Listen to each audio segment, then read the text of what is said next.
दोस्तों आज की वीडियो में मैं बात करने वाला हूँ हार्ड डिस्क के बारे में। जी हाँ दोस्तों, हार्ड डिस्क जो हर कोई व्यक्ति उसके बारे में जानता है कि वो क्या होती है और किस तरह से काम करती है। हम सभी को सिर्फ इतना ही पता है कि हार्ड डिस्क की हेल्प से हम डाटा स्टोर करते हैं और डाटा को रीड करते हैं, मतलब रीड और राइट का हम उसमें काम करते हैं। लेकिन ये चीज़ बहुत ही कम लोग जानते होंगे कि हम उसमें डाटा स्टोर करते कैसे हैं, मतलब उसमें कौन सा प्रोसेस, कौन सी मैकेनिज्म यूज़ होती है जो हम हार्ड डिस्क में डाटा को स्टोर कर लेते हैं, इरेज कर देते हैं, फिर से स्टोर कर लेते हैं, रीड कर ले, सब कुछ कर लेते हैं। तो आज की वीडियो में यही बताने जा रहा हूँ। मैं मेनली यही बताऊंगा कि हम हार्ड डिस्क में डाटा स्टोर कैसे करते हैं। और दोस्तों जल्दी चैनल को सब्सक्राइब कर दीजिए, वीडियो को लाइक कर दीजिए। चलिए वीडियो शुरू करते हैं और जानते हैं हार्ड डिस्क के बारे में, हार्ड डिस्क क्या होती है।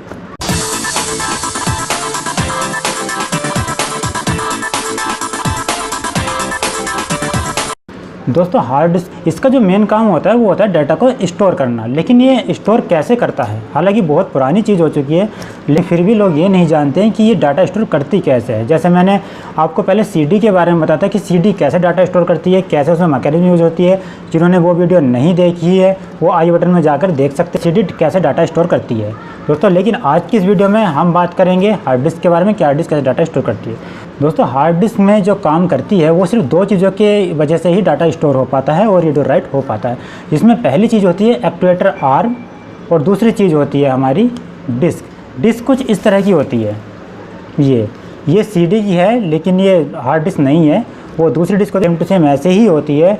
और दूसरी चीज़ प्रोसेस कुछ हद तक सेम होता है सीडी का और उस हार्ड डिस्क का, लेकिन मतलब जो इसके अंदर रीडिंग प्रोसेस है वो कहीं ना कहीं लगभग 10% मैच होता है हार्ड डिस्क से, बाकी सब चेंज होता है। और जिन्होंने सीडी के ऊपर वीडियो नहीं देखी कि सीडी में डाटा कैसे स्टोर होता है, वो भी ऊपर आई बटन में शो हो रही होगी, वहाँ जाकर आप देख सकते हो सीडी में डाटा स्टोर कैसे होता है। तो फिलहाल हम बात करेंगे हार्ड डिस्क के बारे में, हार्ड डिस्क में क्या डाटा स्टोर होता है। तो दोस्तों जैसे मैंने बताया इसमें दो पार्ट होते हैं, एक होता है एक्चुएटर आर्म, दूसरी होती है डिस्क। तो सबसे पहले हम पहले पार्ट की बात करते हैं जिसमें वो जो कि हमारा एक्चुएटर आर्म। अब एक्चुएटर आर्म क्या होती है तो मैं बता दूं आपको। आर्म एक आर्म होती है जिसके दो एंड, मतलब जिसमें से दो पिनें निकलती है कुछ इस तरह से, और इसके बीच में डिस्क रोटेट करती है कुछ इस तरह से। मतलब ये हमारी एक्चुएटर आर्म होती है और ये डिस्क इसके बीच में रोटेट करती है। अब ये जो इस आर्म के जो दोनों पॉइंट है ये इन पर होती है कॉपर की वाइंडिंग। कॉपर की वाइंडिंग इसलिए होती है क्योंकि जब इसमें वोल्टेज दिए जाते हैं, जब इसमें पॉजिटिव वोल्टेज जाते हैं तब ऊपर का हिस्सा नॉर्थ, नीचे का साउथ, और जब नेगेटिव जाते हैं तो नीचे का नॉर्थ, ऊपर का साउथ। मतलब इसमें दोनों पॉइंट पर हमारे जो है कॉपर की वाइंडिंग होती है मैग्नेट जनरेट करने के लिए, क्योंकि हमें पता है जहाँ इलेक्ट्रिसिटी है वहाँ मैग्नेट जनरेट होती है। तो इसलिए कॉपर की वाइंडिंग की हेल्प से हम इसमें इलेक्ट्रिसिटी देते हैं अकॉर्डिंग टू डाटा। मतलब जो डाटा हमें आ रहा है उसे हम 0 और 1 की फॉर्म में कन्वर्ट करने के लिए हम उसी हिसाब से इसमें इलेक्ट्रिसिटी देते हैं। अगर 1 हमें स्टोर करना है तो हम पॉजिटिव को पॉजिटिव, नेगेटिव को नेगेटिव देंगे, और अगर 0 हमें हार्ड डिस्क के अंदर स्टोर करना है तो हम पॉजिटिव को नेगेटिव और नेगेटिव को पॉजिटिव देंगे ताकि पोल चेंज हो जाए। इसलिए हम इसे यूज़ करते हैं। अब ये कुछ इस तरह से होती है और ये पूरी इस पर मूव करती है हार्ड डिस्क में।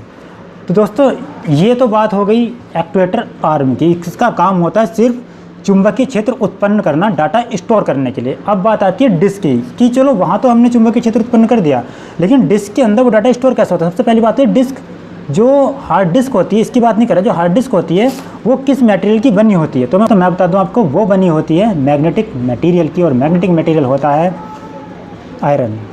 दोस्तों मैग्नेटिक मटेरियल होता है आयरन, मतलब कहीं ना कहीं आयरन से मिलकर बनी होती है हमारी हार्ड डिस्क की जो डिस्क होती है। अब ये तो हम समझें कि वो एक हमारी आर्म हो गई, दूसरी हमारी डिस्क हो गई। आर चुंबकीय क्षेत्र उत्पन्न करती है और डिस्क हमारी उस चुंबकीय क्षेत्र के अकॉर्डिंग डाटा स्टोर करता है। वो कैसे करती है तो मैं आपको बता दूं। ठीक है, डिस्क का जो ऊपरी हिस्सा होता है उसको बोलते हैं प्लेटर, और ये रोटेट करती है करीब 7200 या फिर यही लगभग 5400 RPM पर। अब इसमें क्या होता है, हम इस तरह से इसमें कुछ सेक्टर बना लेते हैं। अब वो सेक्टर क्यों बनाते हैं वही मैं बताऊंगा। वो सेक्टर बना लेते हैं और वो सेक्टर बनाने के वो सेक्टर ही डिफाइन करते हैं बिट को, कि कितना बिट उसमें स्टोर हो पाएगा, कितने बिट का एक सेक्टर है। दोस्तों मैं बता दूं एक सेक्टर हमारा 8 बिट का होता है जिसमें हम फाइल को स्टोर करते हैं 0 और 1 की फॉर्म में। अब वो 0 और 1 कैसे बनता है वो आप चित्र में देख सकते हैं, कुछ इस तरह से बनता है 0 और 1 की फॉर्म में। अब मेन चीज़ आती है डाटा स्टोर होता कैसे, मतलब इस डिस्क में डाटा 0 1 की फॉर्म में भी स्टोर होता है, तो वो होता कैसे है। तो दोस्तों ये होता है मैग्नेटिक डोमेन की हेल्प से। अब जिन्हें मैग्नेटिक डोमेन का नहीं पता वो क्या होता है, तो वो मैंने इसके ऊपर वीडियो बनाई है मैग्नेट के ऊपर, यहाँ आई बटन में शो हो रही है, आप जाकर उस वीडियो को देख सकते हो। वहाँ से आप क्लियर हो जाएगा कि मैग्नेटिक डोमेन क्या होता है। मैग्नेटिक डोमेन की हेल्प से ही कोई चीज़ चुंबक की तरह काम करती है, इसीलिए हमने यहाँ पर डिस्क में भी मैग्नेटिक डोमेन का यूज़ किया और वहाँ पर हमने उस एरिया को चुंबकत्व मतलब चुंबकीय क्षेत्र बना दिया जहाँ हमें डाटा स्टोर करना है। बहुत छोटा एरिया होता है और मैं आपको बता दूँ जो आर्म का और इसके बीच का गैप होता है, ये टच इससे नहीं होती, ये हल्की सी ऊपर होती है, इतनी ऊपर होती है कि टिप का जो हमारी एक्चुएटर आर्म है उसकी टिप और इस डिस्क के बीच का जो गैप होता है वो 0.0038 माइक्रोन होता है। मतलब एक धूल का कण जो एयर में डस्ट मौजूद होता है वो भी 74 माइक्रोन का होता है कहीं तक, उससे भी बहुत ज़्यादा कम होता है। मतलब इतना कम कि हम कोई चीज़ के नीचे से पास नहीं कर सकते, वो सिर्फ इसलिए था ताकि वो इससे टच ना हो। अब होता क्या है, जब हम हमारे एक्चुएटर आर्म में इलेक्ट्रिक वोल्टेज देते हैं, सपोज हमें कोई डेटा रीड करना है 1 और 0, तब क्या करेंगे, मान लो हमने 1 के लिए हमने एक्चुएटर आर्म के पॉजिटिव को पॉजिटिव और नेगेटिव को नेगेटिव दिया, तब क्या होगा, जो मैग्नेटिक डोमेन इसके अंदर स्थित हैं अभी फ़िलहाल वो किसी भी डायरेक्शन में हो सकते हैं, तो वो एक डायरेक्शन में मौजूद हो जाएंगे, या तो इस साइड हो जाए या इस साइड हो जाए, वो किसी एक डायरेक्शन में स्थित हो जाएंगे। उनके स्थित होने के कारण वहाँ पर चुंबकीय क्षेत्र वो ऐसे के ऐसे ही रहेंगे जब तक उन्हें हम किसी और डायरेक्शन में चेंज नहीं करेंगे। अब मान लो हमने पॉजिटिव वोल्टेज ऊपर दिया, नेगेटिव नीचे से दे दिया उसमें, तो जो डोमेन है उनकी डायरेक्शन कुछ इस तरह से हो गई, ऊपर नॉर्थ पोल बन गया, नीचे साउथ पोल बन गया। आगे है 0 कमांड, तब क्या होगा, हमने उसे अपोजिट वोल्टेज दे दिए इलेक्ट्रिक आर्म को। जैसे हमने अपोजिट वोल्टेज दिए तो जो आर्म में जो चुंबकीय क्षेत्र उत्पन्न होता है वो भी अपोजिट होकर, अपोजिट होने के कारण ही जो उसमें डोमेन थे, जो अगला पॉइंट आगे आने वाला जो डोमेन था वो नीचे अरेंज हो गया, मतलब उसका एन ऊपर हो गया, एस नीचे हो गया। जैसे पहले का एस ऊपर था नीचे, इस तरह से वो उल्टा हो गया, रीअरेंज हो गया। इस तरह से हमने पूरी डिस्क में जो मैग्नेटिक डोमेन है उनको अरेंज कर लिया चुंबकीय मैग्नेट की हेल्प से। मतलब हमने यहाँ से मैग्नेट बोलते दिए, हमने कुछ नहीं किया, सिर्फ जो डोमेन होते हैं, डोमेन क्या होते हैं वो वीडियो आप देख लीजिए। जो हर एक मेटल के अंदर डोमेन होते हैं जो रीअरेंज होते हैं, उनको अरेंज करते हैं मैग्नेट। और मैग्नेट सिर्फ लोहे के डोमेन को अरेंज करती है, किसी और डोमेन को अरेंज नहीं कर सकती है। हमने क्या करा, वोल्टेज देकर उस डोमेन को अरेंज कर लिया, किसी का नॉर्थ पोल ऊपर कर दिया, साउथ पोल नीचे कर दिया, किसी का साउथ पोल ऊपर कर दिया, नॉर्थ पोल नीचे कर दिया।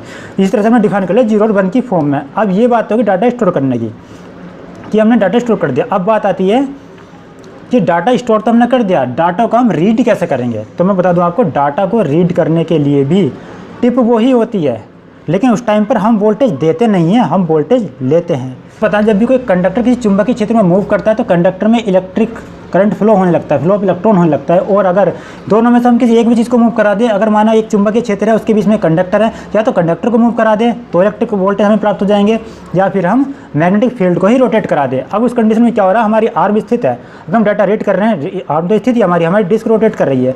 जब डिस्क रोटेट कर रही है तो हमने पहले ही वहाँ मैग्नेटिक फील्ड जनरेट कर दिया है, एन और 0 की फॉर्म में मैग्नेटिक फील्ड हमने जनरेट कर दिया है। वो मैग्नेटिक फील्ड जनरेट होने के कारण ही जैसे ही मैग्नेटिक फील्ड उस टिप के पास से रोटेट होगा, रोटेट होते ही उसमें इलेक्ट्रिक करंट फ्लो होगा, और जहाँ पर नॉर्थ पोल ऊपर है, साउथ पोल नीचे है, वहाँ पॉजिटिव वोल्टेज मतलब उल्टा वोल्टेज आएगा, फिर उल्टे वोल्टेज जाएंगे इस प्रोसेसर को, वो पढ़ेगा कि हाँ यहाँ से वोल्टेज आए, ये इसकी वैल्यू 1 है। और ऐसे ही अगला पॉइंट मान लो 0 है, तो जैसे ही अपोजिट वोल्टेज जाएंगे आर्म में, तो आर्म हमारा प्रोसेसर को देगा और प्रोसेसर कैलकुलेट करेगा कि हाँ ये यहाँ अपोजिट वोल्टेज आए हैं, ये 0 है। इस तरह से 1 और 0 का फॉर्म जो हमने पहले आर्म की हेल्प से सेव की थी, अब वही फॉर्म हमने डिस्क के रोटेट होने की वजह से हमें आउटपुट में मिल गए। तो इस तरह से इसमें डाटा स्टोर और रीड होता है। तो दोस्तों उम्मीद करता हूँ वीडियो आपको पसंद आई होगी। तो ऐसी इंटरेस्टिंग वीडियो पाने के लिए चैनल को सब्सक्राइब करें, वीडियो को लाइक करें। मिलते हैं किसी अगली वीडियो में किसी अगले टॉपिक के साथ।